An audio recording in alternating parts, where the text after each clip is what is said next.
What's up, everybody? Welcome in. This is Split Screen Co-op. I am Nerditude. I am Amonis. And we're back for our second live episode. This time, this one will actually be up on the YouTube because Nerditude hasn't connected things to Twitch in a long time and completely forgot about having to enable VODs. I forgot that was a feature you had to enable. Why doesn't that just come enabled? Hi, Wham!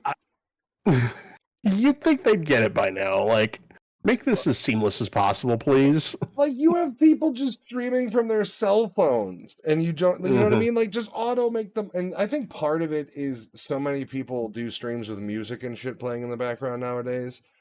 And Right. not enough of those people are isolating the tracks. Yeah. You know? So, like, their whole thing is, I don't want to get copyright, but I mean, the way AI music is now, just type in a prompt of the music you like, do it lyricless, and just make a playlist of fake fucking songs. I mean, nobody's really paying attention. As long as it doesn't sound monotonous, I think you're okay. Yeah. But yeah, hello everybody. This episode will be on YouTube, along with the other two episodes that we have. Both the pilot and the first recorded episode are out there now. Those were published today. This episode will be out there as well as of, I'm hoping this week. I think it takes a couple days for application process, but we should be on Spotify at the minimum by the end of the week with all three of those episodes as well. So you can watch them on the go without needing YouTube Premium or anything like that to close your phone so you don't die in a horrible car accident trying to watch us. I can listen to myself on the way to work. Yay!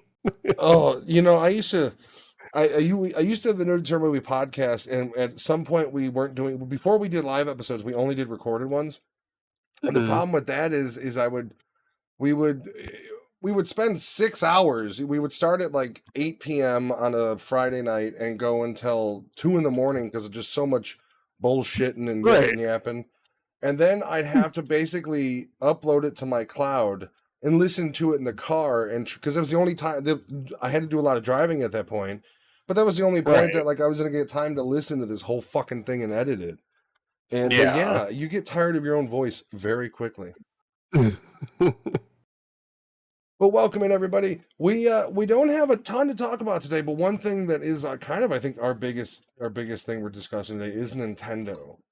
And I think we're kind of close to each other on this one, but I'll go first. I think the Nintendo Switch to launch thus far has just been a huge fumble between miscommunications and outright overpriced things. And like, it does beg a larger question, like, should games be more expensive?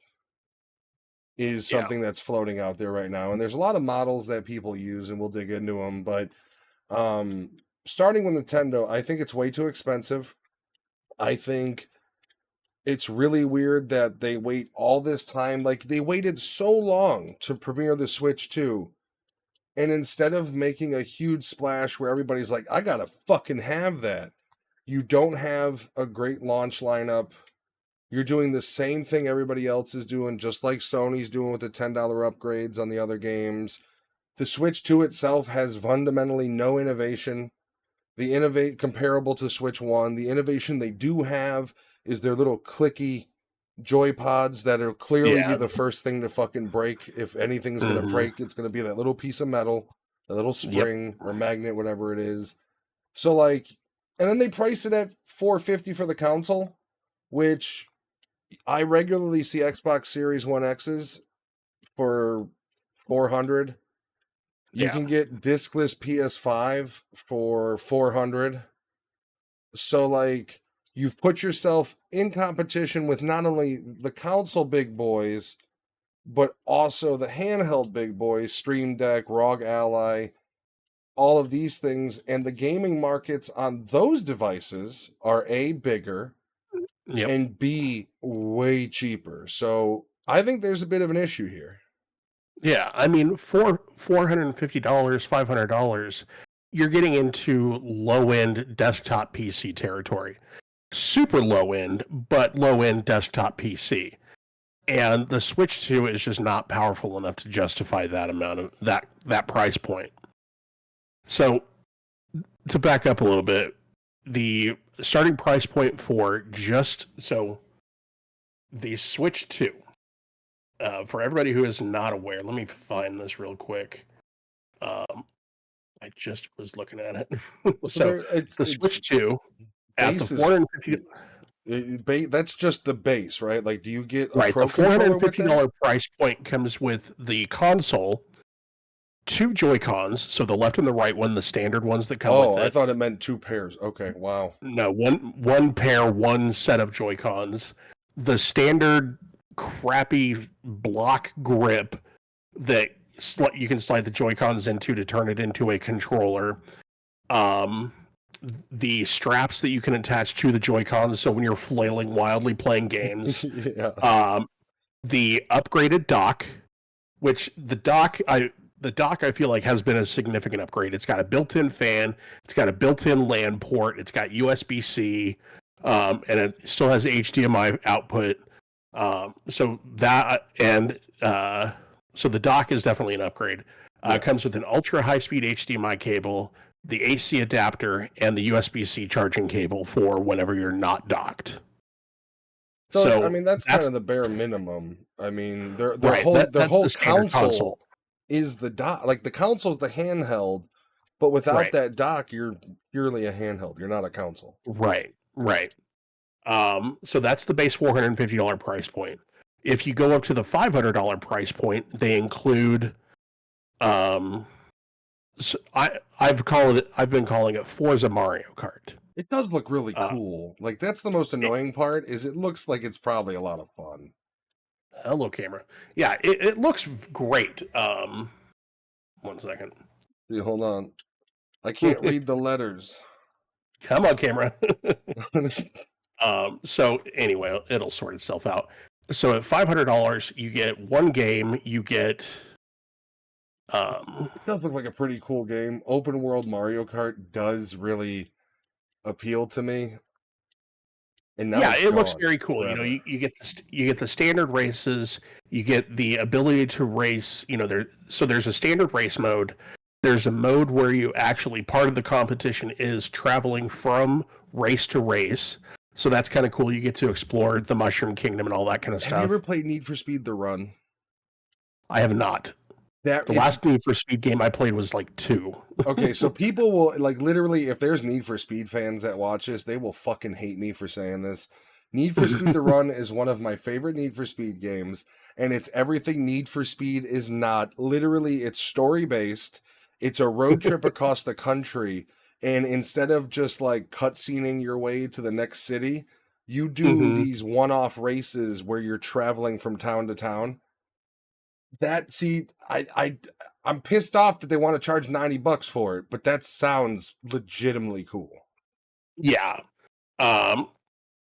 They have upped the number of drivers in a race to 24 instead of the 12 I think it was previously. There's a mode called Knockout Tour where basically you have to be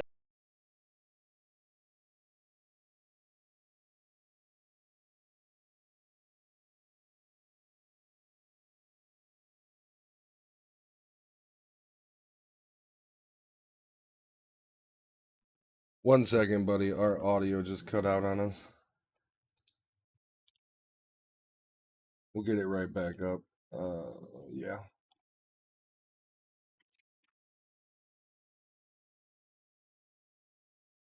There we go. We're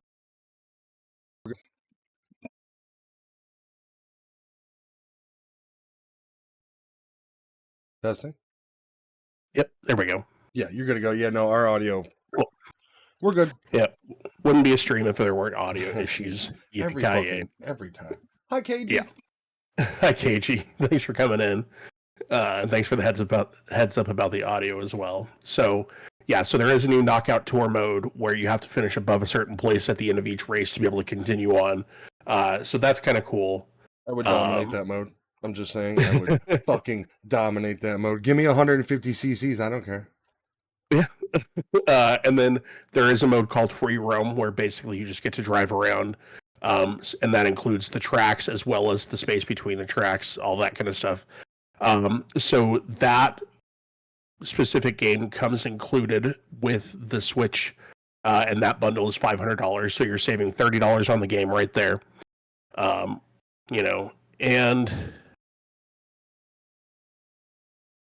I'm torn. I think I am going to buy the Switch 2. I know a lot of people are not, and that's totally okay. This is one of those, hey, if you don't want to buy it, if you don't feel like it's worth it, great. For me, I'm really looking forward to it. Because I do enjoy Mario Kart. I haven't played 8 in a while, a very long time. How do you feel about the fact that it seems like instead of, and it might not be true, but the way it seems is like a game like Metroid Prime 4. It doesn't seem like the actual game is going to have enhanced lighting or textures, and instead you'll basically just be able to play the Switch 1 version at 4K 120. I do have concerns about that. I'm looking for, because I found the announcement from the Nintendo website that talks about all the different stuff. And I'm specifically looking for, because they're talking about the differences between, the Nintendo Switch 1 versus Switch 2 versions, but I don't. Some of the controversy is coming for how they're handling the physical versions of that. So Yeah. Apparently Nintendo's official statement is the Switch 1 version and the Switch 2 version will be on the same cart. But when it comes to the upgrades, they've also said basically if a publisher has the option to just give you the Switch 1 cart and then give you a code for the upgrade in the case. Mm-hmm. So like, once again, a lot of Switch players are physical media people. Yeah. I'm myself included. Everybody's got those stupid cases with every game imaginable. And I feel like that's for one thing, the whole them really pushing the digital with the V carts and all that sort of stuff. Right. And then now how they're kind of manipulating the price and how they're doing the physical is a real punch to the gut, I think, from physical media people, which once again, I'd say because the Switch primarily between its slow internet speeds and until you finally got the OLED version, which had a little bit of a faster Wi-Fi in there, but like, I never looked at Switch as a digital media console. No. Really. I bought all the physical stuff. Right, I'm with you. I think I have 2 or 3 games that I bought digitally, and it was like Untitled Goose Game. I had Diablo 3 because I got that, at the time when Diablo 3 was getting ready to be released on the Switch, I was working for a Blizzard fan site and they gave us all codes for it. So that was kind of cool. Is a great fucking game. So. Yeah, Diablo 3 was great. I have not played, I played very little of Diablo 4 because Diablo 3 was an enjoyable experience. I know for a lot of other people it was not because it was kind of a far stretch from the Diablo games, but it worked for me. But anyway. I love 3. Yeah. I'm actually looking, I thought I had my Switch cartridges just around here to show that I have that exact case that you're talking about that holds like 12 or 14 games plus a couple of expansion cards. Yeah, and then you've got your travel case that has pockets with the little 4 card pieces in them. Yep. One slot for your memory card. Right.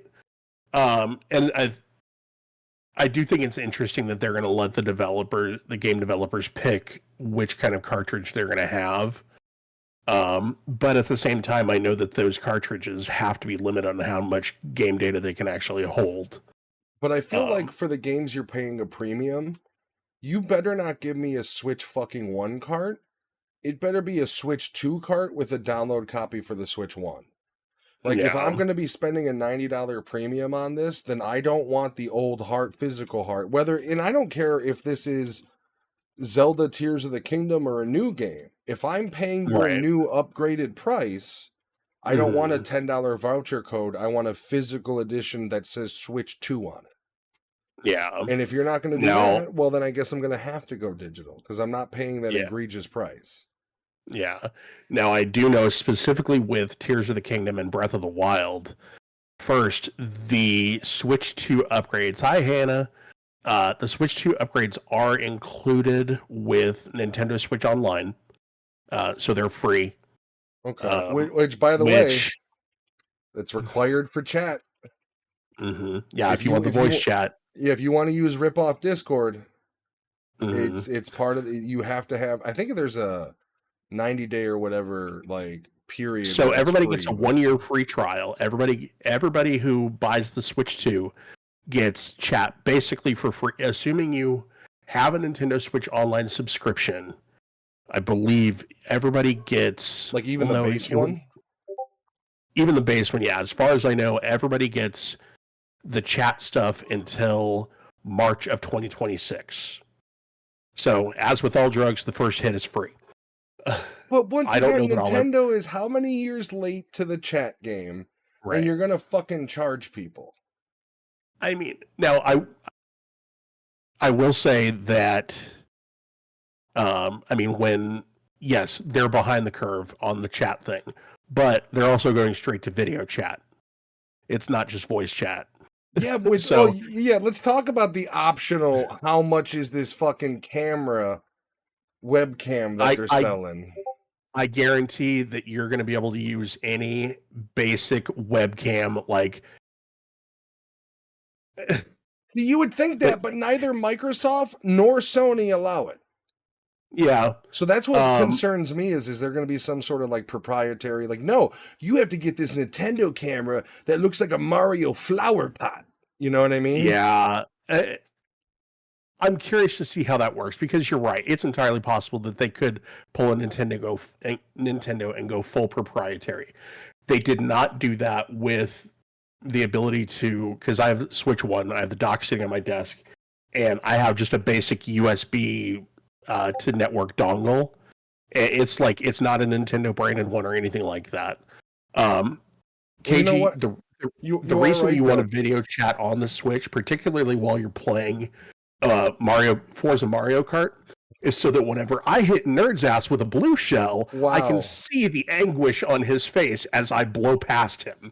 That's why you want a video chat on Switch. You're going to get no satisfaction. You know what I've been through in life? You're just going to see this. It's going to be stone face. Like, if you can get a third person, like every other muscle, my shoulders, they'll all be super tense. You know, my knuckles white, but my face will, you know, just I'm not gonna give you the satisfaction. It's not gonna happen. And you know what? That is what happens. But you know how you're doing well when you get 2 blue shells in a row, and that's just the game's way of being like, well, fuck you, buddy. You're doing too good. That's the AI cheating, and that will be my story until the end of time. The AI fucking cheats in that game. Yeah, like Rudy and I will play it, and I will be ahead because I'm awesome at Mario Kart. Wasted years, basically. And I'll hear like, "Oh no, blue shell coming," and it's like I know it's coming from me because I've lapped everybody practically. Right. Yeah, no, the blue shell is the biggest. Like fuck the difficulty in Elden Ring. The blue shell is the biggest son of a bitch in gaming.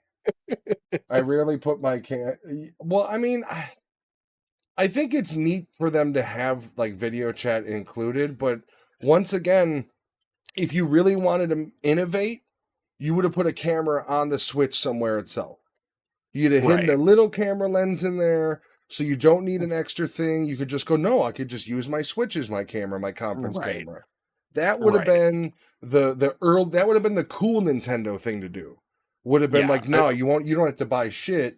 It's in the Switch itself. You know, if you want to do a family conference, if your grandparents in Toledo have a Switch too, and you want them to see the grandkids, pop it up on. Yeah, of course, the stand is $30 to do the webcam conferencing, but cameras built into the device. That's so much easier to swallow than like they can put cameras in phones. They can put cameras in a fucking Switch. I will say you are right. Nintendo, if you think back to like the old Wii days, they did allow third-party sensor bars. Varying quality, but they did have third-party peripherals. KG just casually walking around her house topless. I mean, I don't know why you would have your Switch while you're topless, though. Like, I mean, I don't play Mario Kart in the nude, but I'm not judging.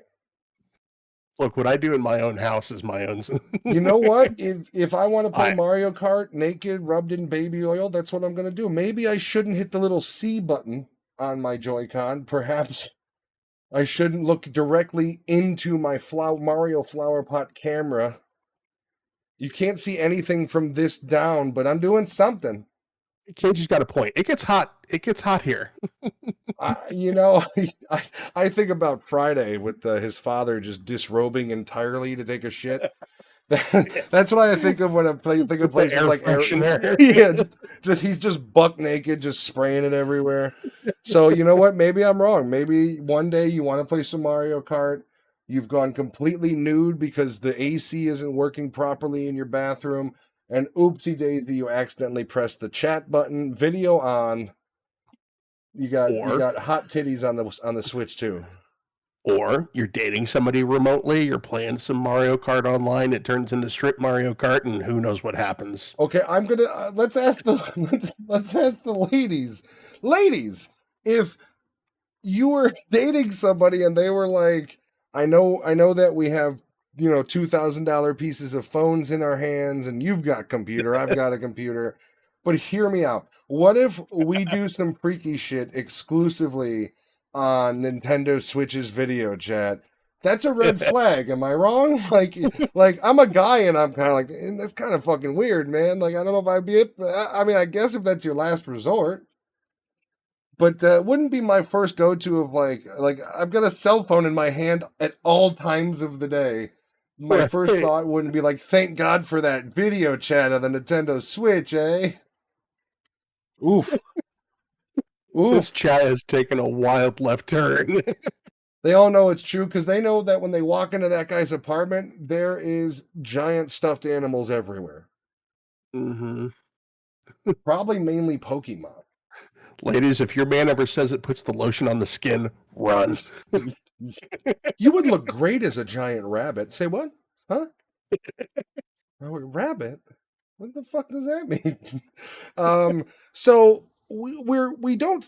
I don't sound as negative on this Nintendo Switch 2 as I am. I'm really fucking pissed off because for me, this was kind of like a day one. This was a like I've had a Nintendo Switch account for eons with hundreds of hours. I'll pre-order a fucking Switch for. I know Jen does because Animal Crossing was her life at one point, and now it's kind of like we'll see. I mean, I don't like the idea because once again, if we're talking a game like Animal Crossing, the eventuality of a new Splatoon, any co-op games, you're looking at physical editions over $200 with tax for 2 games. So, one thing I will point out, um, one of the things that they did announce, and I don't know how much you've actually looked into this, and I'm not trying to like you're wrong or anything like that. We're having a conversation. One of the things that they did announce was game share. What it is with game. This is a direct quote from the Nintendo website. With Game Share, a new Nintendo Switch 2 feature, players can share and play the same game with others who do not have the game. If one person has a Nintendo Switch 2 system and a game compatible with Game Share, that is critical because they don't provide a list of which games so far will be compatible with Game Share. Probably because they don't even fucking know. Yeah, you know what game's going to be compatible with it? Split Fiction. Yeah. Not Splatoon, not anything competitive, not Animal Crossing, considering the last one, you couldn't have more than one island on the cart. Right. If one person has a Nintendo Switch 2 system and a game compatible with Game Share, they can invite others to temporarily play the same game together via local play with their Nintendo Switch 2 or Nintendo Switch system. So I'm curious if that will extend backwards to the one, because it says Switch 2 or Switch. I was going to say that would work if one person had a Switch and one person had a Switch 2. Then theoretically, maybe you're working on 2 different console profiles. Yeah, so between Nintendo Switch 2 systems, Game Share can also be used along with Game Chat for online play so that players can chat with others while all of them play the same game. So that's interesting, because to me, it sounds like you and I could maybe share a game. If that's the case, I guess it'll depend on what the game is. My only concern is games that are meant like Splatoon keeps a personal, like it's a third person shooter, so it's got one record on there. So I don't know how that would work. And I'm only thinking about games that Jen and I would play together. So Animal Crossing obviously isn't going to be part of that. That's, Right. they'll probably do the one island, one card again thing. Yeah. But I Yeah, mean, I'd assume split that's fiction, definitely going to be that's definitely going to be a critical thing is, okay, great. Which games are compatible with Game Share? Yeah, I mean, Uh, you'll probably look at a lot of the first party stuff. So I would mhm. assume if the next Mario, like straight up Mario game, has a multiplayer component, that would Yeah. make sense to me. Something like the new Donkey Kong would make sense to me. Stuff like that would Mm, where it's co-op instead of like any sort of right. competitive. Yeah. I I'm curious to see about the next Mario game because it's going to be a successor to Odyssey, not Wonder. Interesting. Um, I is my guess. I obviously I don't work for Nintendo. I don't have any inside information, but Wonder, they it seems like lately they've kind of created a separation between this is a 3D Mario game, this is a 2D Mario game, this is the one story, this is the other story, and they're separated. I could be wrong. It's I, entirely possible. I've It's heard happened before. it's a complete rumor, but there is a rumor going around that footage they show of Donkey Kong is not Hmm. in fact a Donkey Kong game and is the next Mario game. Yeah, which Really? doesn't seem to make sense considering like there's a lot of mechanics in the video they showed of specifically Donkey Kong digging into the ground. Talking about the Banana Ram one, Yeah. right? Yeah, there was By the people way, out there yeah, trying to claim like, "Oh no, that's actually the new Mario." And I don't see it. Donkey Kong Bonanza, not Banana Ram. Sorry, Hannah, the game is not named after you. You got to watch Yeah, those copyrights, man. You're going to get a suit. Donkey Kong Bonanza. Yeah, no, I think that's somebody definitely I mean, that is inhaling the copium. unless Nintendo's Uh, making a full-fledged like four-player co-op open world game where they would have those mechanics, but it would be really stupid, I think, to not show right, Mario as the forefront of a Mario game. right. The amount of work that it would take to create a trailer specifically Or with Donkey different Kong. characters and all that, right? Of Donkey Kong. Yeah, no. Well, I think people are just reaching for any. I think part of it is you had a lot of people that were just kind of like taken aback by how not only how expensive it was, but how somewhat lackluster the announcement was, where they were just looking Right, for anything to fucking. I mean, you know what's right. coming. You know there will be a new Animal Crossing. You know there will be another Splatoon. You know there will be several Mario games, a new Donkey Kong. Mhm. Yada yada yada. Then you Yeah, also know they're going to try to do their best for third-party support, so you will have right. split fiction and a new Elden Ring style game and all that fun plus Elden Ring, but like it's still Yeah. hard for me So not to look at it like it's behind the curve. Like we've had Elden Ring for 2 years now. Everybody else has right, had it at if you're playing on PC, you've had it at such a much better quality. It boils down to like is being able to play it in the palm of your hands worth the money essentially. If right. you've got a gaming And PC minus if it's not a Nintendo first party, then it's kind of an easy answer of like, I think I'll play it on my right, computer. right. Unless you're like a hardcore Elden Ring player who would rather get a Nintendo Switch than get a Steam Deck, Yeah, which I don't know many people that would, but and I'll tell you right now, guess what game is going to introduce fucking stick drift to start with? You're gonna launch Elden Ring at launch with this fucking thing? Okay. Get ready for the yeah, recall. yeah. So I have heard, and I don't remember where it was confirmed, but I have heard that they swapped manufacturers Okay. for the Joy-Cons because of the stick drift issue with the Switch One. So somebody is paying attention at least somewhat somewhere. So as far as first-party titles at launch, we've got Mario Kart World and Donkey Kong Bonanza. Both look cool, And but then, two first parties? yeah, that's it. For the design for the Switch 2. Mario Party Jamboree will get a Switch 2 edition. And that one will be $20 to upgrade because there is additional content coming with it. And it doesn't even launch for a month and a half after the Switch 2. Oh, There's Breath of the Nintendo. Wild and Tears of the Kingdom Switch 2 editions, as well as a new app called Zelda Notes, which basically sounds like an in-game note-taking system, so that instead of the big ass pad of paper that everybody keeps on their desk. It's an electronic version, I thought which I people can moved put on to sticky using notes the on. notepad on their phone, though. Right. I can do that on my phone. If I'm sitting at my desk, which is where I'm going to do most of my Switch gaming, I've got electronic sticky notes on my desktop. Like, Well, I just okay, feel like if you've got a Switch in your hand and you're playing a game, what's easier? Going to the notes section and then using the in-pad, whether you're touching right. or using it, or going like this, hey, blah blah blah blah blah blah, and then putting it Mhm. down. Like, once again, Right. you're you're years behind cell phones and you're years behind other consoles at this point. Where's any innovation? Like, hell, even Yeah. them putting the camera in the Switch, I'd have been like, that's pretty cool. What's the quality on the camera? But Yeah. they even didn't do that. Yeah. Um, Kirby and the Forgotten Land Switch 2 edition and Star-Crossed World will also be an extra $20 because it is getting additional content, but also not available until August 28th. Tears of the Metroid Kingdom Prime. is only $10 and the DLC isn't included. Yeah. Metroid Prime 4 is launching on the Switch and the Switch 2. Pokemon Legends Nintendo Switch 2 edition with enhanced resolution and frame rates.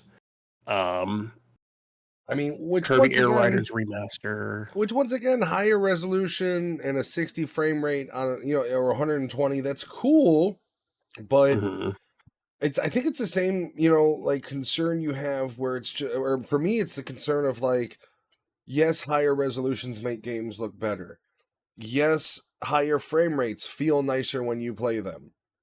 But if all you're doing is changing that and you're not telling, you're not giving me upgraded texture work, you're not giving me upgraded lighting and shadows, Mhm. is it still locked to 8x ambient occlusion?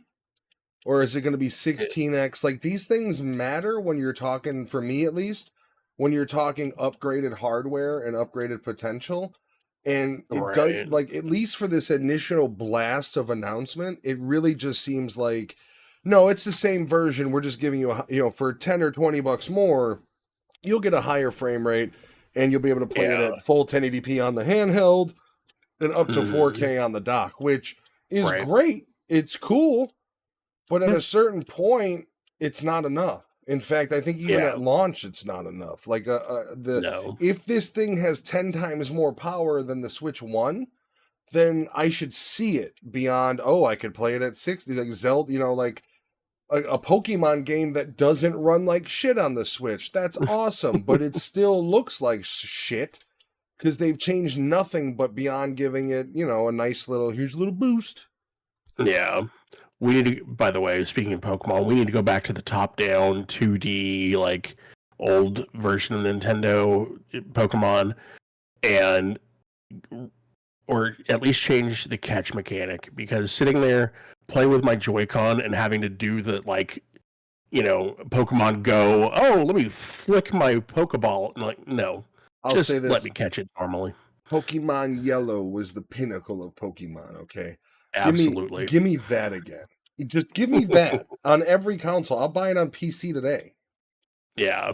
Yeah, and Pokemon Let's Go Pikachu and Let's Go Eevee were not it. No.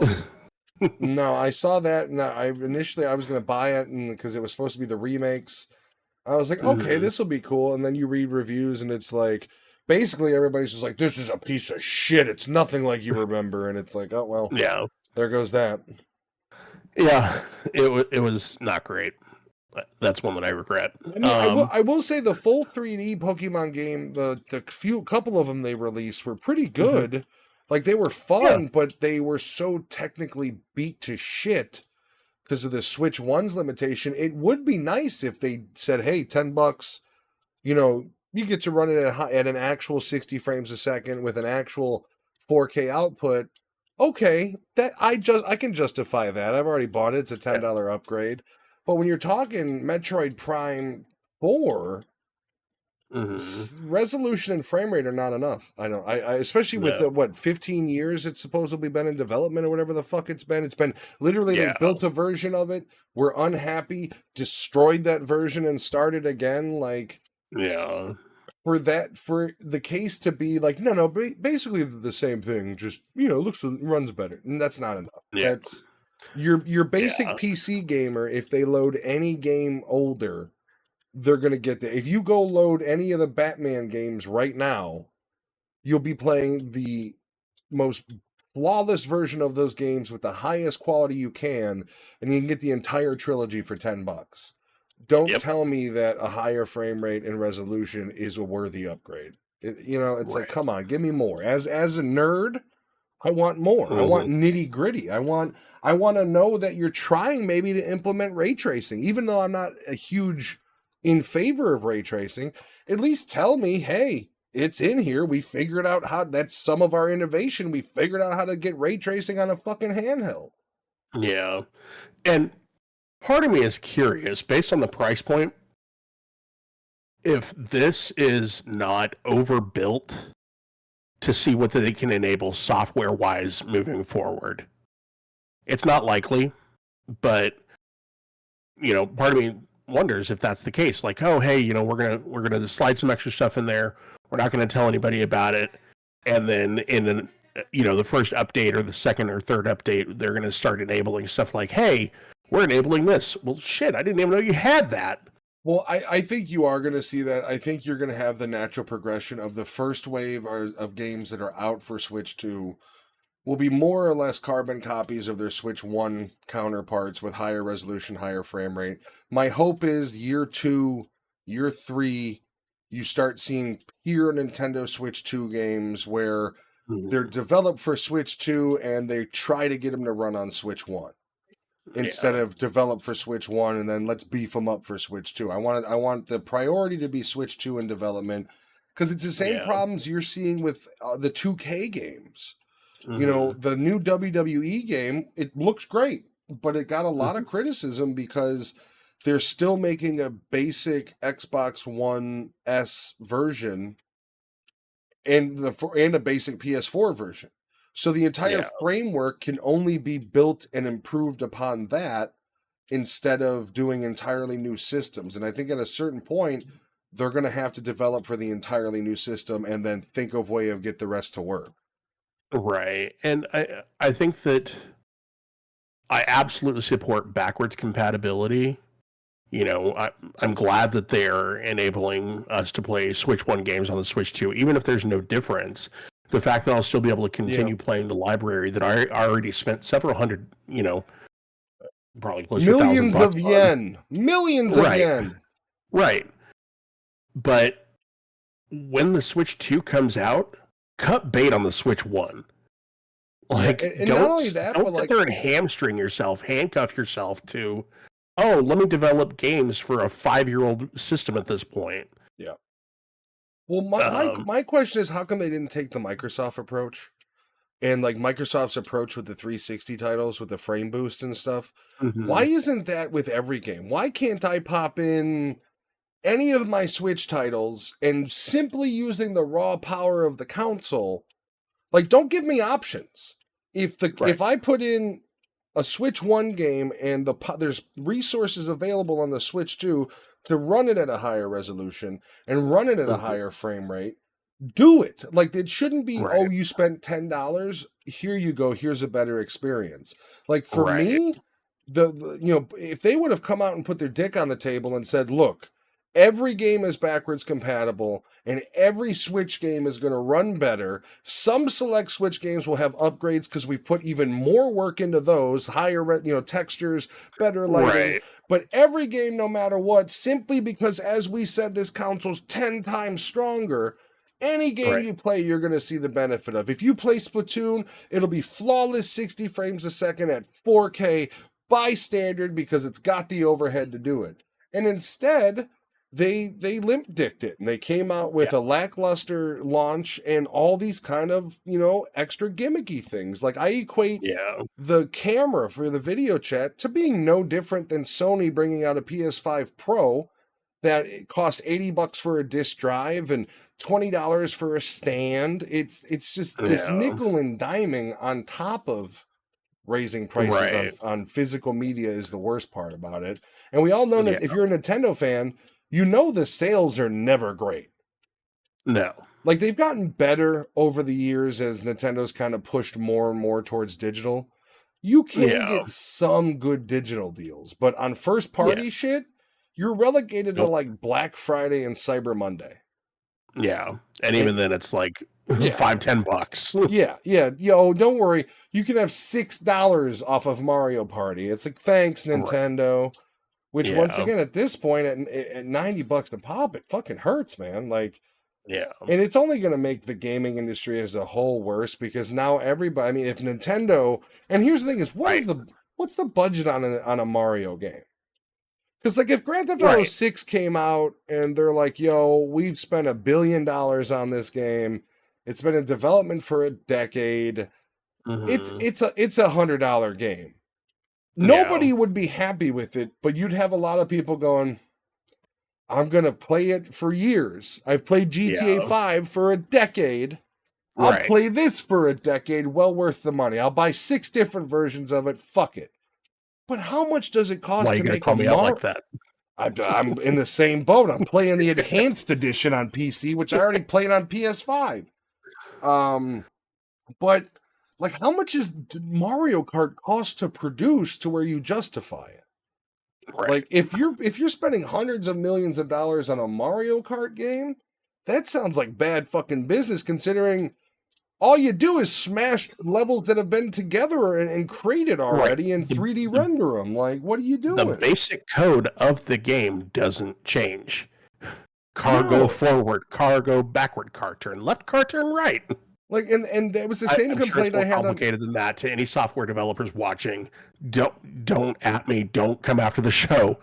I know it's more complicated than that, but at some level, the code is repeatable. The code is copy pastable, and then you build from there. Well, I mean, You're name me not a Mario reinventing the Kart. wheel every fucking 6 years. Name me all the tracks on Mario Kart for Switch as is. 75% of them are old tracks they redid. Yeah. It's not like they're going, oh, we need 30 brand new different tracks. They're going, no, you remember this Nintendo DS one that you paid for in DLC? We redid that one. So like, like, and this is the same reason I had against Call of Duty. I read somewhere that Call of Duty's budget was like 400 million.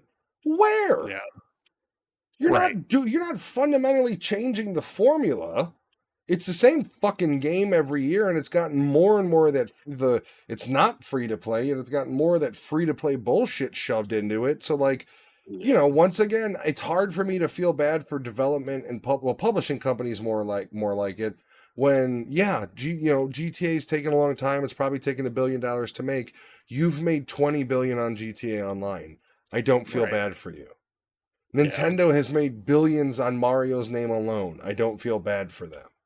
Like, so and this is where we get into it of it's starting the argument of should games cost more? That they've been $60 for almost 2 decades now. And I think and a lot of people go to like the I remember paying $80 for a Super Nintendo game, and it's like, yeah, it was overpriced. Right. You're just defending them like gouging the fucking market back then is all you're doing. Yeah. Like, they knew what kid walked around with an $80 for Earthbound? They knew what they were doing. Come on. Yeah. So, in continuing with the Nintendo stepping on their own dicks, one of the things that they are doing with the Switch 2 is they call it a virtual exhibition. It's basically a game called the Nintendo Switch 2 Welcome Tour. This is a fantastic idea. This is awesome. This lets you check out all of the aspects of the system, gives you breakdowns, lets you play games that focus on specific aspects of the system, all that kind of stuff. Tech demos, other interactions. Great. Super cool. It's a awesome great bundle in, eh? Yeah. Wait a second. It costs extra. I think it's cheap. I think it's like $10 or something like that. No. No, no, no, no, no. This should be included with the system for free. Like, you want to sell me a system for $450? Fine. You want to talk about how great the system is? Do it for free. I just want to point out that Wii Sports was a free bundle. It was a bundle in game, right? Sports. Yeah, Wii Sports is a Wii bundle in game. Sports, but I tell you right now, for a lot of Wii owners, your first 100 hours of playing that console was bowling and Mm-hmm. tennis, and that Yep. was a free bundled in. Now, I agree with Yep. you. The idea of it is cool, but to tell people like, yeah, they have this really cool program. It's $10. Or lets you explore everything for the Switch too. And it's like, oh, is that coming with it? No, it's a $10 digital download. Mm-hmm. And it's just like, I understand the push towards digital. Everything's going digital. If you have a Stream Deck, it's all digital. So let's stop pretending like Right. people are, you know, but once again, you are dealing with a console that I think a lot of people were physical media people. Yeah. And you're kind of just slapping them in the face every chance you fucking can. Yeah. Like, because the problem is, you know, limited run games are one of them. Will get the license to print a physical of that little tour game that they have, and that'll be $40. Right. You know, and like, I mean, but they're gonna squeeze every penny they can out. Yeah. Prime example was Untitled Goose Game. Like, I don't. That game was out for how long before they actually released a physical copy? Yep. And nobody had to buy it because everybody had already bought the digital copy of it, me included. Well, But it's an Nintendo, awesome game. they also play those games of like when Metroid Prime 1 remastered came out, and it's like limited supply of physical copies, guys. And I don't care either way. I bought it digitally. I just wanted to play it. You know, I really wanted to play Prime 1 again. And it was one of those few games where because they said it was going to be limited, I didn't go hunt down a copy. I just succumbed. Which mistake, because I'm pretty sure even now you can go to any fucking Walmart and find a physical copy of Metroid Prime 1 remastered. And it's like, once again, Nintendo's playing that game of like, hey guys, you know, let's inflate the market, okay? Is what they're basically saying. And then they're like, yeah, we decided to keep printing it. It sold so well, so never mind. Yeah. There's no collection at all. Yeah, they got me with I want to say it was the 35th edition of Mario that had Mario 64, Mario Sunshine, and I think Galaxy 1. Yep. Great pack. I never finished Sunshine because the controls are garbage. No, I love that game, but I too bought that pack. I actually got the physical of that one because I bought the whole like it's gonna be rare, and then of course go to a Walmart, you can get it right now. It's on clearance probably. But yeah, I remember when I got that, I was like, dude, Super Mario Sunshine is like my favorite fucking Mario game. I can't wait to play it. And I start playing it, and I'm like, clearly this is a nostalgia title. Yeah. It's almost like trying to play the old school, like, I'm not even talking the remastered version. GOG now sells the first Resident Evil version out there. Oh God! And it's like trying to go back and play one of those, and it's pure nostalgia. Like you love it, and for due reason you love it, but in the back of your mind, you're just like, why didn't we have third person back then? This is fucking stupid. Tank controls are fucking stupid. I have an analog. I don't need this directional. Like, it's hard. Same thing with the old Metal Gear Solid games.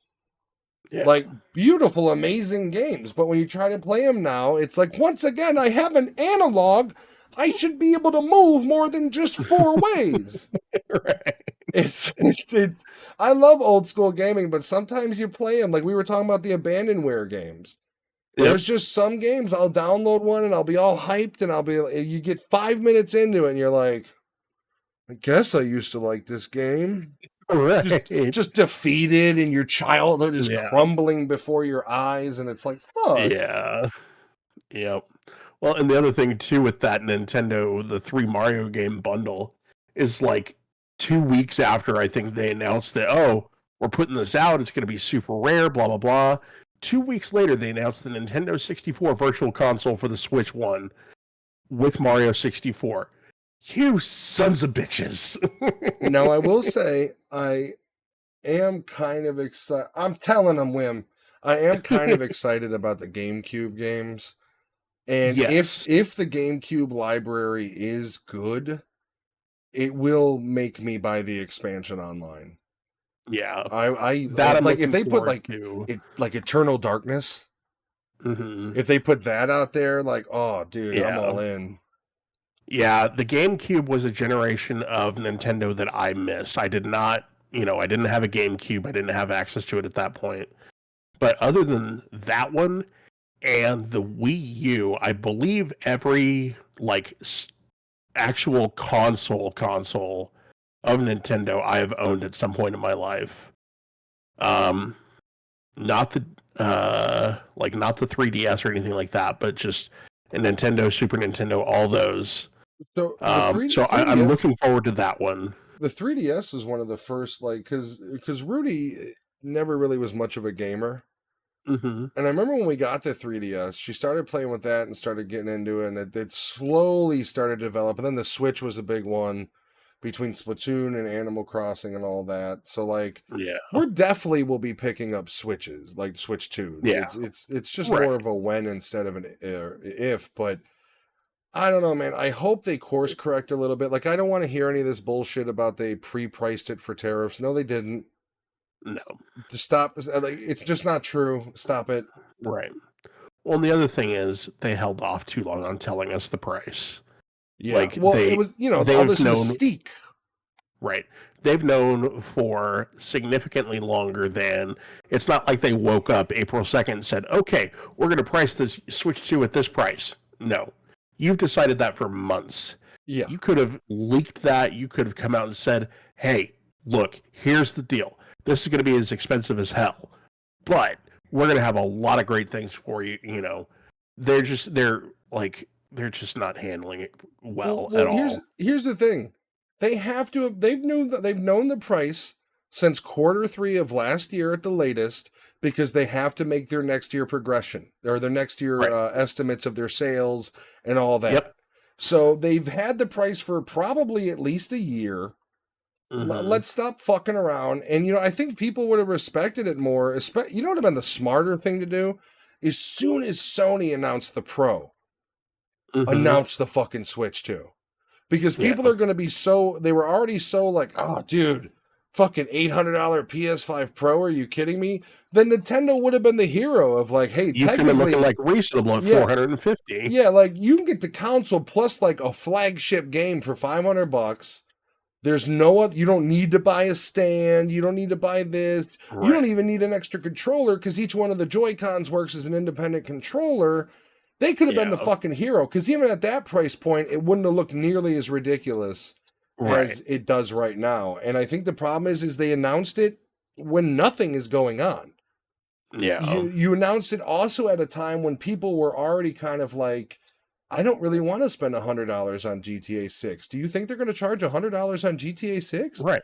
And then you come out and go, more than likely, bitches, because we're charging you fucking 90. Yeah. Yeah, And the other it's thing a too, bad timing, bad strategy. yeah, and I know that they are a Japanese-based company and that I'm coming at it from a very US-centric mindset. I acknowledge that. But they just really, really, the US is one of their biggest markets. They have to acknowledge that. Japan may be bigger. I haven't looked at the numbers Oh or no, anything like that. Japan is, well, this is how big. You want to know what they do for Japanese people? What's that? Japan is such a huge seller for them. Their Switch 2s are about $340. Okay. So in their home country, they're pricing them well above what they're charging the rest of the world, including Canada and all the other places. Like, because their market's so like, I mean, it's basically everybody in Japan has a fucking Switch. They come out of Right. the womb with them. Yeah. Yeah. But they also hit a point of a ton of uncertainty in the US about jobs, markets, like all of it. And Yep. it landed really flat for a lot of people. I'm fortunate in that my job feels fairly secure. Wim's job feels fairly secure. We're both associated with the healthcare industry. That's not going anywhere. So we're okay. Booming, I believe. There are a lot of people that are not. And so telling them, hey, if you want to do this, it's going to be at least $450 entry point. or $500 entry point. Well, especially when you have a lot of parents buying them for kids. Right. You know, you're no longer in the $200 Nintendo Switch Lite territory. It no longer costs as much as mommy's Kindle. Yeah. You know, now you're talking a cell phone price. Right. You know, now you're talking expensive goods to where, you know, are you going to trust a 4-year? Because, I mean, they feed kids tablets now whenever they don't want to give them attention. Right. So are you going to, you know, is the parent going to continue to choose the Switch? Or are they going to choose the $79.99 Kindle Fire? Yeah. And speaking of, I am curious if there's going to be a light edition of the Switch 2. They haven't announced it. I don't remember if they announced the Switch, the original Switch Lite at the same time as the Switch. No, probably not. No, I think they're going to wait on, like, see how it actually sells. I think the Switch Lite was one of those things where it's like these things are so fucking popular, but the one complaint that people have is the dock. So let's give them a version that eliminates the dock. Right. The only problem I have with the Switch Lite is I worry there's a lot of people that would buy a Switch 2 Lite and then be like, oh, wait, I can't do 4K unless I have the dock? Oh, wait, this doesn't even allow me to use a dock? You know what I mean? I mean, that it happened with the first one, so it's going to happen with this one too. So, but basically, third-party titles. No. Yeah. Third-party titles, Duskbloods, which is the creators of Dark Soul and Elden Ring. Which I'm sorry to interrupt. Maybe I'm the only one. I'm over the Elden Ring thing. Like, we've talked about this before. From the beginning, we like to play games to enjoy them. With that said, I still put a lot of hours into Elden Ring. But I am done with pretending it is the greatest open world RPG ever fucking made. It's simply not. Yeah, we have talked about this before, but it's always an enjoyable topic to talk about. Not up my alley. I am not the guy who wants to die 87 times and call it progression. Like, I don't want it to be easy. I don't want to steamroll it through everything. But I don't want and the other thing is, you died? So we're going to respawn you. We're going to respawn all the enemies and you get to try again. No, don't take away my progression because not only that, but you've lost all of your loot, by the way. You got to go get it without dying.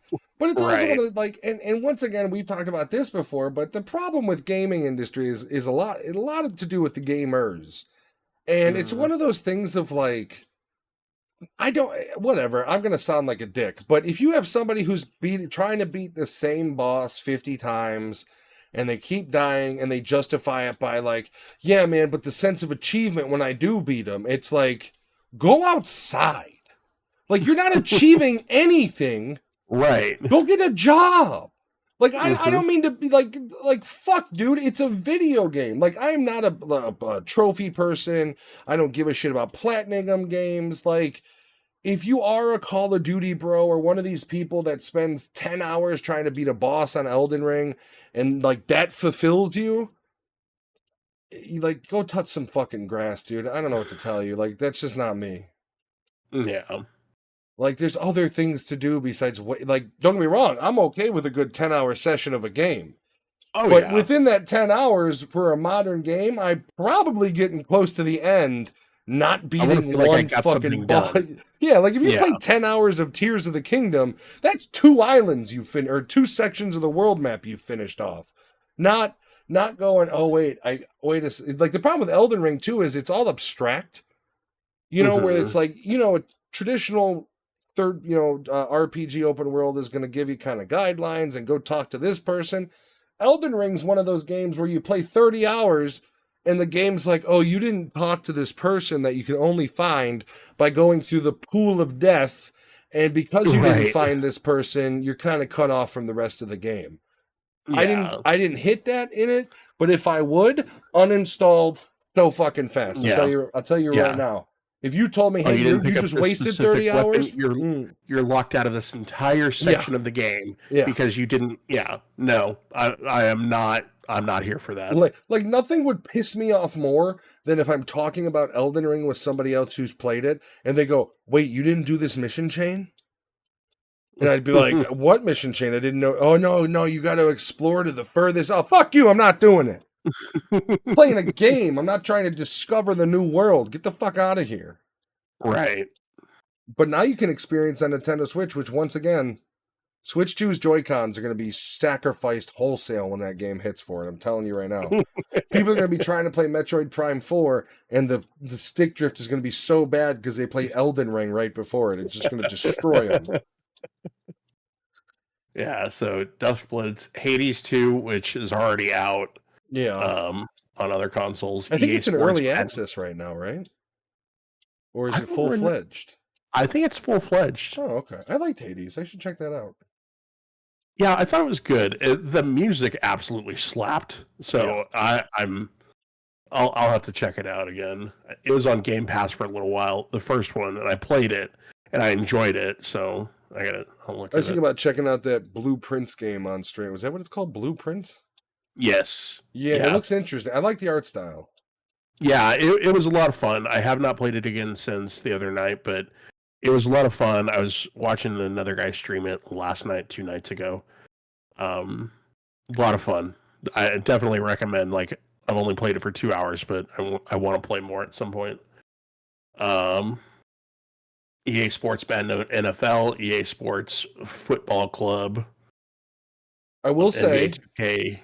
I will say, if they can nail down sports games on the console and get them to run pretty well, playing a new Madden that looks pretty good or a new baseball game that looks pretty good in my hands would be pretty neat. Not gonna lie on that one. Like if you told me I could play NHL 2026 on the Switch 2 and it runs at 60 and it looks pretty good, that's something I gotta consider. Like even when the game comes out, of like, yeah, I could play it on, because the problem is those games are console only.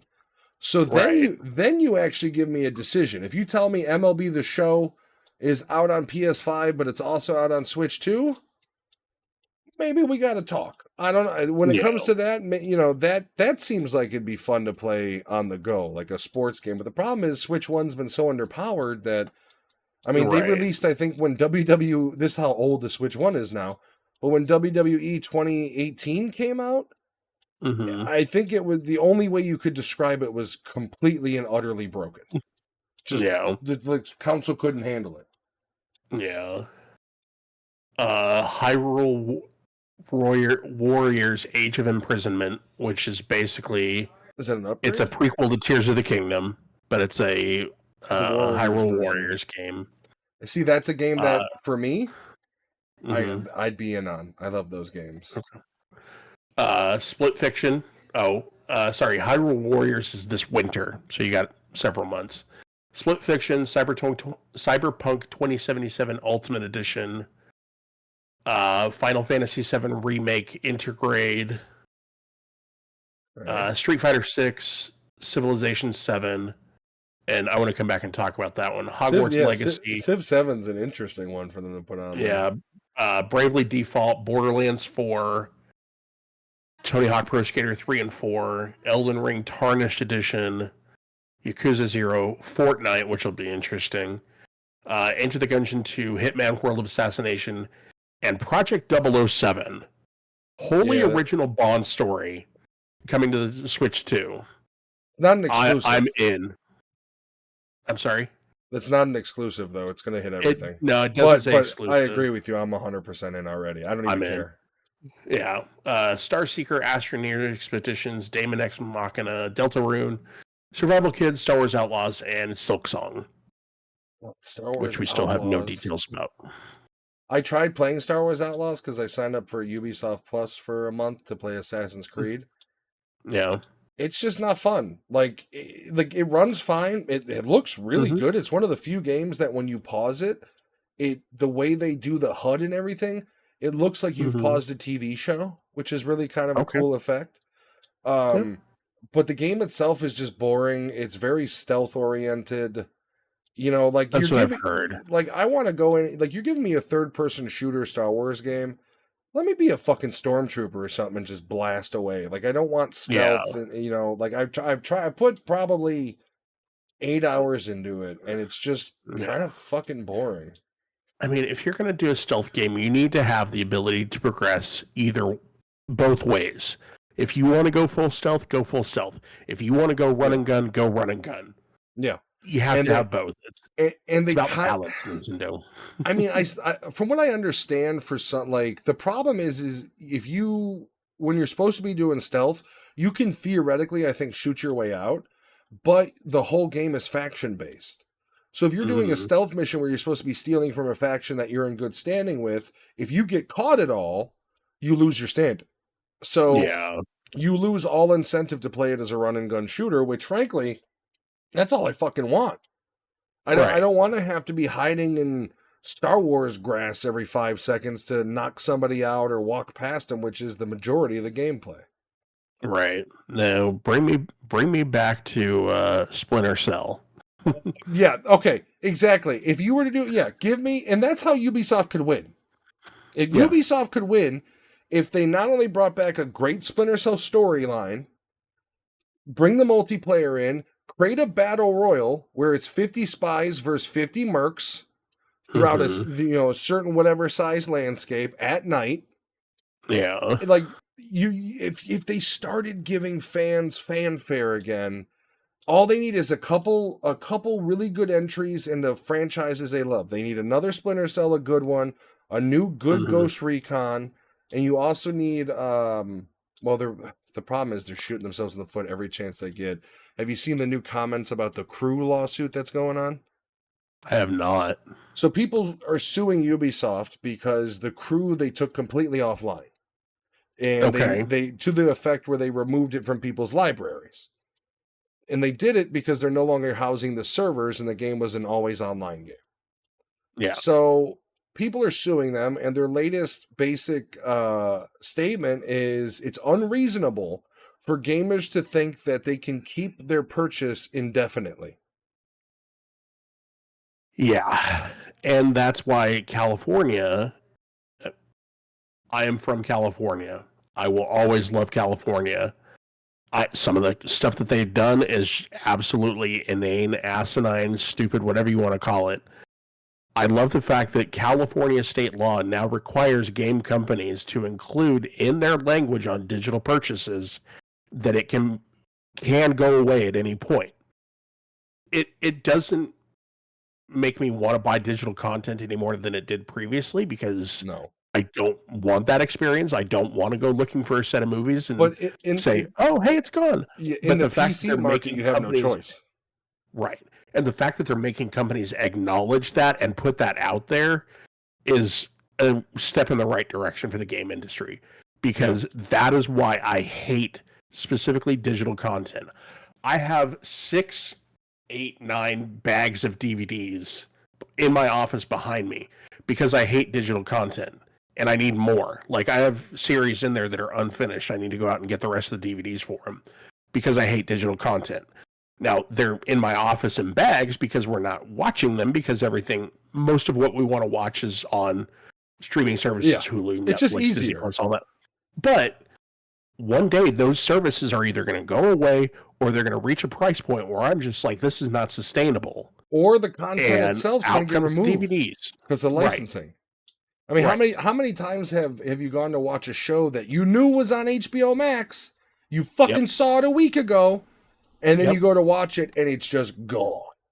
Yeah. Prime example is I'm a big fan of The West Wing. I thought it was a great series. I didn't watch it until several years ago, so I'm relatively Johnny-come-lately newcomer to it. But it's a fantastic show.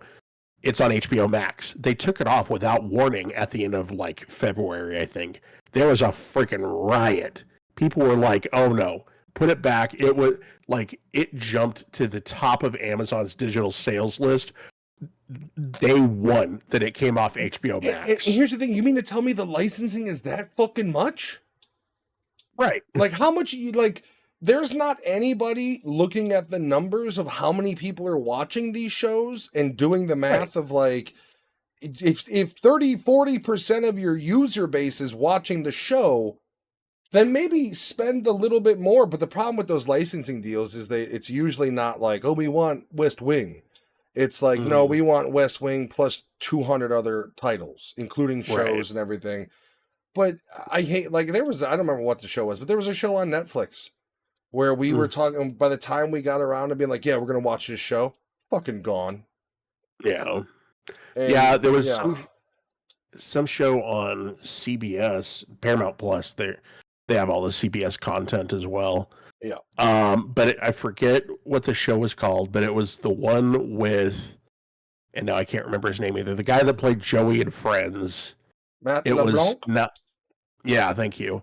He had a really good series that came out. Not Joey, not the immediate follow up, but it was a little. He was like a contractor, and they only have 2 seasons out of the 4 seasons. That was like a decade after Friends or something. Yeah, it was a really good show. I was enjoying it, and then I got to the end of season 2, and it's like, yeah, we don't have seasons 3 or 4 on the streaming service. What? First of all, you're the network that premiered the show whenever it came out. How do you not have the rights to stream this? And how does somebody else not have the rights either? Well, what's really getting to me is I don't 100% get upset at the fact that there's 3,000 streaming networks. What I'm really getting tired of is if I log into Paramount Plus, Paramount Plus is also trying to sell me Showtime and Stars, and the same thing with Prime, and the same thing with HBO Max. They all try to shoehorn in the other networks, so before you know it, you've got $70 worth of streaming networks all bundled into your HBO Max, and it's basically fucking paying for cable again. Right. And it's like, believe me, I think streaming is far superior to cable TV. But this idea that because, like Netflix's idea of like, you know what, how about you charge me less and stop making $300 million projects that suck dick? Yeah. Like, stop wasting money on things that nobody's going to watch and make my price $15.99 again. Right. I can't complain about Netflix too much because I thoroughly enjoyed the entirety of Cobra Kai. I know the first 2 seasons of that. Is that out there now? Yeah, all 6 seasons of Cobra Kai are on Netflix. If you were a Karate Kid fan, watch Cobra Kai. It was fantastic. So I'm going to be honest with you. I think a big turnoff of that show was its initial YouTube Red. Yeah. And I think at the time it was, I'm not fucking spending money on YouTube Red to watch a Cobra Kai show. But I'm seeing especially how it's evolved, and they even got a fucking movie coming out. I do have a lot of interest in, it's one of those things where, things don't cross my bow until they do. Like, algorithms work that way, where you don't even pay attention to it exists, and then you watch one YouTube short, and then next thing you know, you've seen half the season via YouTube shorts, and you're like, I just need to watch this fucking show. Yeah. Yeah. If you, like I said, if you enjoyed the original Cobra Kai movies and the spirit behind Daniel and Miyagi and all that, watch the fucking show. You will not regret it. If you regret it, I will eat a handful of sour jelly beans on stream. Like, I don't care. I have to get, it's probably going to be a show I end up watching on my own. I got to finish Blacklist, but I'll be honest with you, as good as that show is, I am at the middle of the 7th season. And it's at the point in watching it where it went from every night I was watching an episode to where I haven't watched an episode in like a week. Yeah. Like, and that's part of the danger of binge watching these very large seasonal shows. Is for me at least, the old ADD kicks in, and I'm just like, I'm gonna just watch YouTube. I just watched 4 episodes in a row of this, and I don't want to watch it for a week. It's that sort of weird thing. But I really want to finish that before I start something new. Because I've gotten this far into it. I want to see what the fuck finally happens. And And I will say, with Cobra Kai, they ended it at a good time. I would have been okay if they had ended it a little bit sooner, because they got a little bit to the point of like, a couple of storylines were like, really, guys, you were getting along and we're going to go through this shit again. So, but ultimately, it wrapped up well. So, well, I mean, I do applaud them for at least. I like the idea of them going, for 30 years, people have been talking about it was an illegal kick. Let's make a concept out of that. And I really do applaud the idea behind it. It's a smart idea. Yeah, I do have interest. I think when it first came out, I watched maybe because I think YouTube Red gave the first 1 or 2 episodes for free. I think so. Yeah, And I'm pretty sure I think I remember watching it where Machio runs a car dealership and the blonde dude's got like a piece of shit car, right? yeah, Yeah. So I watched the first whatever the first 1 or 2 they gave away for free. yeah, yeah. So it's basically kind of a reversal of how they were in the first movie. Zabka slash Johnny is, down on his luck, living in a shitty apartment in Reseda, all this kind of stuff. And Machio is a super successful, he owns a couple of car dealerships and stuff like that. So it's kind of a role reversal thing. And that's how it starts. And it goes from there. And it is good. Like I said, there's a couple of moments where it's like, really, you idiots, but it, and there's a lot of good 80s callbacks in there. Like they really respected the source material on it. I've heard that Jaden Smith was supposed to they wanted to recast him in the movie coming to Mm-hmm, pair him with Jackie Chan again. But mm-hmm. apparently, it's rumor, but apparently Jackie Chan said he didn't keep up with any kind of training.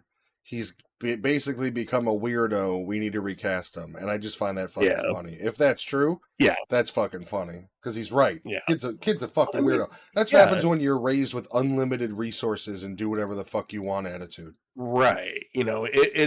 It's interesting because Jackie Chan is absolutely right. This is a guy who has kept himself, not 100% great shape, but this is a guy who practices his craft for a living Yeah. and just does movies on the side, I swear.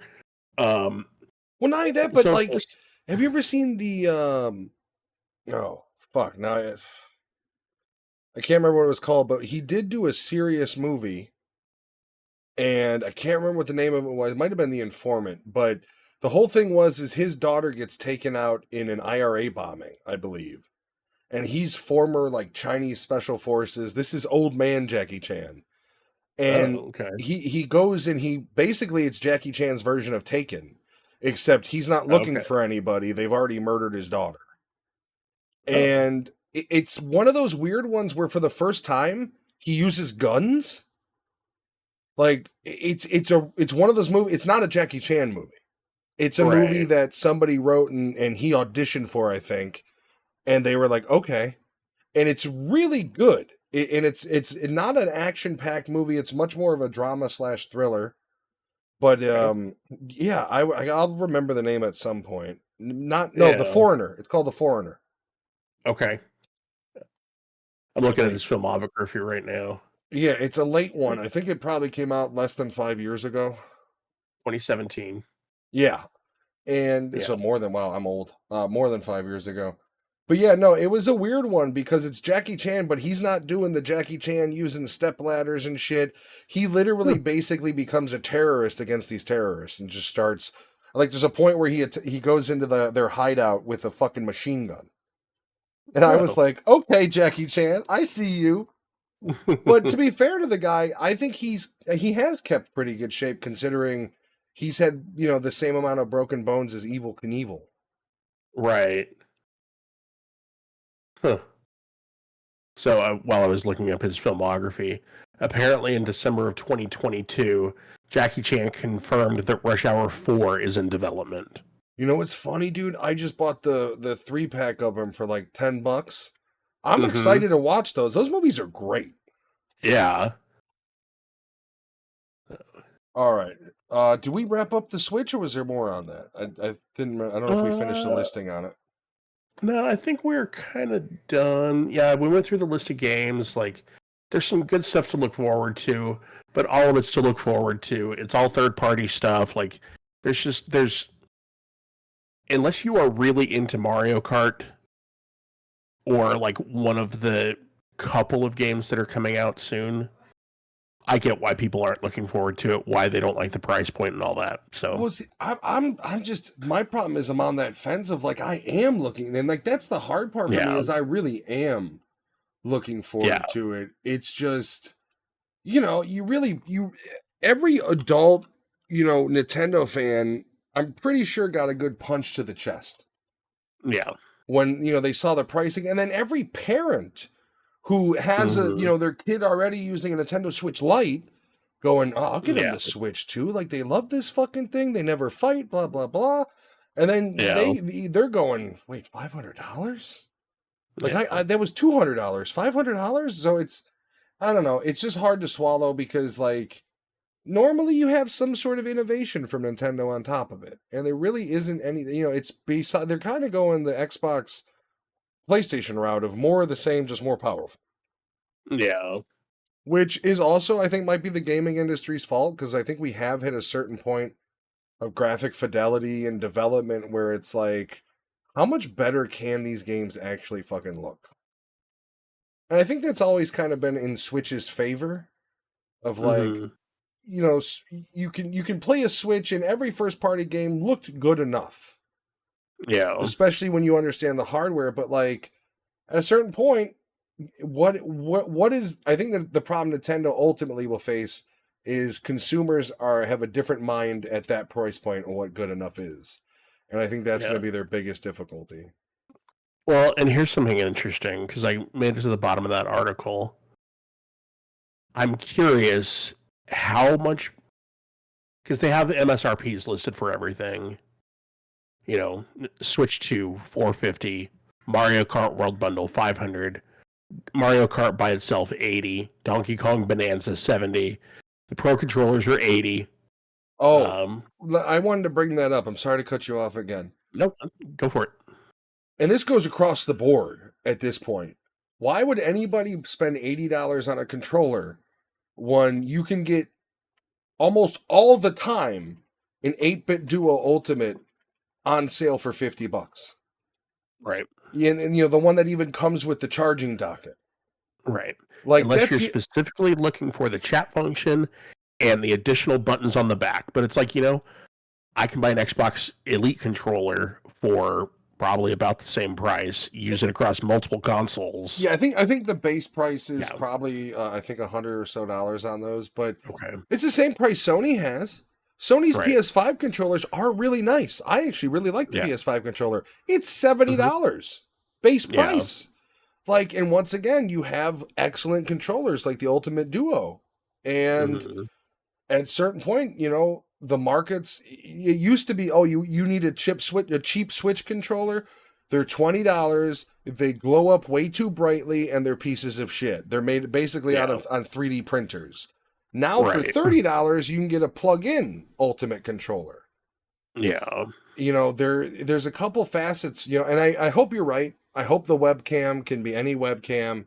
That would be the smartest maneuver. I think the biggest mistake they could make with the webcam is being a proprietary one, like both Xbox and Sony has done. Yeah. If they tell me, you can just, you got a cell phone, plug your cell phone and use it as the camera. If they did something like that, that's winning favor. I still think it's a big mistake not having a camera lens in the console. Yeah. Just, can you imagine just a little bit of a notch at the top? Like, it's not perfectly flush, but just a little bit of an indent, right up at the top. Yeah. Fuck. I had an old Game Boy. The old Game Boy had a camera that you could connect to it. Like, learn from your. You remember that they had learn from your. Hell, the old Game Boy had a printer that went with it. Like, why aren't we seeing some of that stuff? Why not Nintendo get smart? Put a camera in the thing and sell a third-party attachment that turns into a fucking Polaroid printer. Like, there's cool stuff you can do that's different, and they just basically like, no, more power, less innovation. And I think it might be the first, not the first console, but it might be kind of Wii U level of bite them in the ass if they're not careful. Yeah. All right. So, wait, I'm sorry. No, you're fine. Somehow the Pro controller is cheaper than a new pair of Joy-Cons, because the Pro controller is $80, the Joy-Con pair is $90, which I kind of get because you've got the mouse functionality and all that kind of stuff, magnets. Okay. You are undervaluing the chunk of plastic in the center between them too. That's at least $30 or $40. Oh, so sorry. Yeah. The charging grip is $35. The strap is $13. The wheel set is $20. Which again is a chunk of plastic for $20. Okay. The proprietary camera is $50. The dock set is $110. Then with the docks again being outrageous, I'm tired of the docks being. Well, actually, that's cheaper than the Switch One's dock was going third party, wasn't it? I don't remember. But here's the thing. If you're going to price the dock at $110 and your unit is selling at $450, it's fine if you want to keep the bundle for $500 or like all of that for $450. They would do themselves a huge favor if they sold, even if they don't go a light version, if they just went with just the unit version. You get an AC adapter, you get the Switch, you get the one pair of Joy-Cons, $350 out the door. Because not everybody uses the dock. Not everybody needs the dock. I'd say $350 with Mario Kart 300 solo. Yeah. They would agree. If they did that, they would curry so much favor. Well, because then how many people eventually would buy that add-on dock too? Right. The eventuality is somebody's going to be sitting there going, this thing is amazing. I just wish I could play it on my TV. Oh, wait, I can. See, then KG would buy it. See? I mean, I think that's a good strategy. I think you're right on that one. If they fuck the light, just sell a dockless one for, if it's $450, sell it for $350 with the game. Right. Yeah. If you don't need the dock, because not everybody's going to use it. Streamers need the dock, but they're going to find another way around it if they can. I am a dock guy. I like monitors and TVs. I will play a handheld. I mean, the problem with the original Switch is for big hands, it's fucking tiny. And I think they did a good job with the OLED. The OLED screen was big and beautiful. But for me, it's if I'm playing Tears of the Kingdom upgraded, I want to I want to see it at the resolution and frame rate I can see it, which means connecting it to my monitor or my TV. Yeah. See, and part of the thing for me too is that I never got the OLED version. I still have the LCD version. Yeah, me neither. Rudy got the OLED version. I got basic bit switch. Rudy. Yeah. Over here whipping poor nerd off. Yeah, she's got the OLED. I got shit. Yeah. So just seeing that price, like the $110 just for the dock set, take it out. Take it out of the damn box. Sell it for $300 or $350, like whatever price point you want to set it at, but drop off $100. You're going to make so many people happy. And here's the thing: if you want to impress people and actually flaunt the power of the console, announce Alan Wake 2. Like, if we really want to, if it's all about how much stronger this console is, announce some heavy hitters. Elden Ring's not a heavy hitter. I'm sorry, it's just not. We're getting defensive in the chat. Yeah, to be fair, she was playing a lot of. At that time, Animal Crossing had just completely eaten her soul. And she was playing the Switch a hell of a lot. This was also before her gaming PC. So, the Switch was the primary. So I was like, you get the better one. I'll take the child's red and black one. The fucking McDonald's Play Place colors. All right. I think I've said all I have to say on this one. So guess what, everybody? We're going to raid tonight. First off, thank you guys so much for hanging out with us. Yes, thank you, everybody. We will really be back in another 2 weeks. Look out for us on Spotify. This episode will be posted to YouTube within the next day or so. We are going to be keeping the live episodes on Twitch. YouTube will be clips and full episodes along, like that. And we'll get everything set up. And since we are on Twitch and we do have the ability to raid, I'm sure you're okay with this. You good with raiding Mr. Whimsy? Absolutely. I kind of just want to see the look on his face when he gets raided by us again, but it's completely different name now. Just like, who the fuck are you guys? It's going to make me laugh. So we will talk to you guys soon. Thank you so much. Once again, you guys know, but I am Nerditude. I am Amanus. And this is Split Screen Co-op Pod. And by the way, there's another Split Screen Co-op news out there. Fuck them.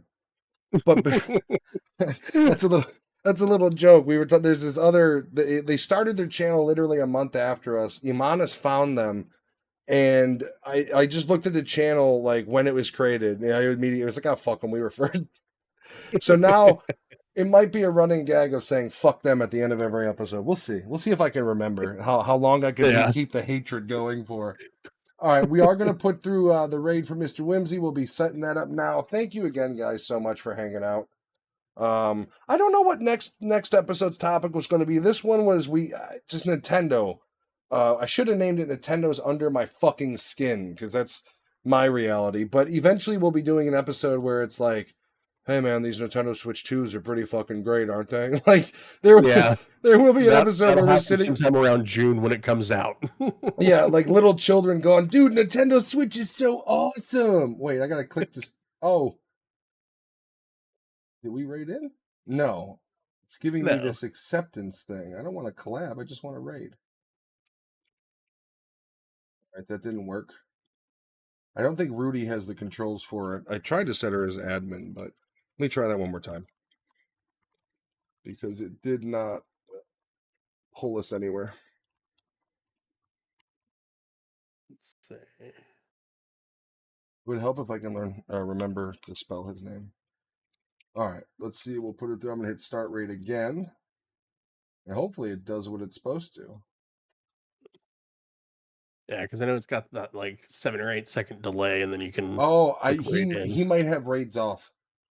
Yeah. Okay, so then we're not going to raid out. It looks like he's got raids off, or it says I can't raid him at this time. Is that because I don't follow him? I didn't think you had to follow. Yeah, you don't have to follow people to raid them. We'll figure it out. Oh yeah, Mr. Whimsy's raid settings do not allow you to raid at this time. So this fucking guy. All right, everybody. Have a great night. Go say hello to Mr. Whimsy. I'm gonna. Also, I'll be in the Discord. If anybody likes UFC, I'll be watching the UFC fight in the Discord. So you guys have a great evening, and thank you so much for watching. Good night, everybody. Bye, everybody.